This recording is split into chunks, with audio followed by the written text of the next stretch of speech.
Hello दोस्तों, जब भी बारिश आती है तो वह अपने साथ लाती है खतरनाक आसमानी बिजली को। बारिश के समय आसमानी बिजली का चमकना और गिरना एक आम घटना है जो अक्सर बारिश के समय होती रहती है। लेकिन क्या आप जानते हैं, एक बार आसमान में चमकने वाली बिजली में 30 करोड़ वोल्ट का करंट होता है, जबकि हमारे घरों में जो बिजली आती है उसमें 220 वोल्ट का करंट होता है।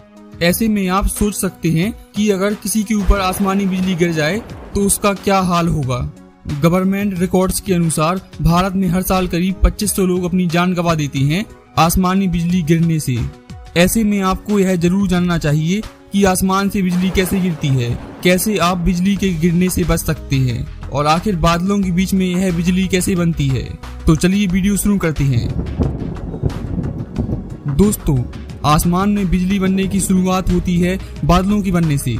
जब तेज धूप पड़ती है तो धरती की सतह पर मौजूद पानी भाप या वेपर में बदलकर ऊपर की ओर उठने लगता है और बहुत ऊंचाई पर पहुंचने के बाद यह बर्फ के छोटे छोटे टुकड़ों यानी आइस क्रिस्टल में बदल जाता है, क्योंकि ऊपरी वातावरण यानी एटमॉस्फेयर का तापमान बहुत कम होता है। यह बर्फ के टुकड़े भारी होने के कारण नीचे की ओर गिरने लगते हैं, लेकिन नीचे से आने वाली गर्म भाप और हवाएं इसे धक्का देकर फिर से ऊपर की ओर ले जाती हैं।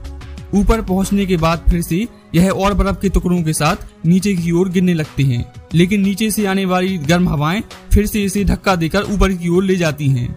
यह प्रक्रिया लगातार चलती रहती है। इस प्रोसेस में बर्फ के टुकड़ों और गर्म भाप के बीच में लगातार फ्रिक्शन या रगड़ होती रहती है, जिस वजह से स्टैटिक चार्ज लगातार बनता रहता है।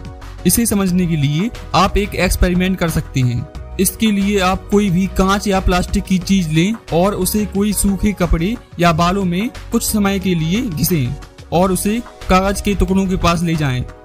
आप देखेंगे कि कागज के टुकड़े उस चीज में चिपक जाएंगे। यह इसलिए हुआ क्योंकि जब आपने उस चीज को कपड़े के साथ रगड़ा तो उसमें स्टैटिक चार्ज आ गया।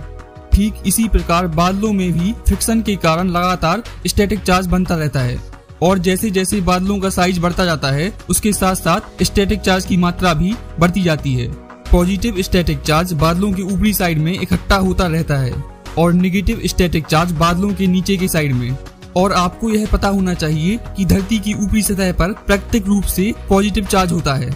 और अब सबसे इम्पोर्टेंट बात, अगर आपने साइंस पढ़ी है तो आपको पता होगा कि एयर यानी हवा एक इंसुलेटर यानी कुचालक होता है इलेक्ट्रिसिटी का। इसलिए बादलों में चाहे कितना भी चार्ज बनता रहे वह वहीं का वहीं रहता है, लेकिन जब बादलों का साइज बहुत ज्यादा बढ़ जाता है तब वह पानी को संभाल नहीं पाती और बारिश की बूंदें गिरने लगती हैं, जिस वजह से हवा में ह्यूमिडिटी यानी नमी की मात्रा बढ़ जाती है, जिससे हवा का ब्रेकडाउन वोल्टेज कम हो जाता है और हाई वोल्टेज पर हवा एक कंडक्टर यानी सुचालक की तरह काम करने लगती है। और आपको पता होगा कि दो अपोजिट चार्ज एक दूसरे की तरफ अट्रैक्ट होते हैं। इसलिए जैसे ही बारिश होती है बादलों में मौजूद नेगेटिव चार्ज पॉजिटिव चार्ज की तलाश में धरती की ओर बढ़ने लगता है और जैसे ही उसे कोई पॉजिटिव चार्ज पॉइंट मिलता है तो उस पर सारा नेगेटिव चार्ज गिर जाता है और वह जमीन के अंदर चला जाता है। इसी प्रोसेस को हम बिजली का गिरना कहते हैं।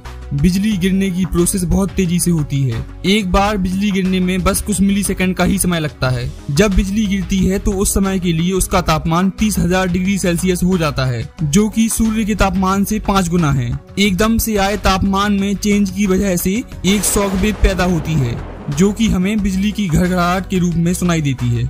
यह कुछ वैसा है कि अगर आप किसी लोहे की गर्म चीज को अचानक से पानी में डाल दो तो उसमें से तेज आवाज आती है।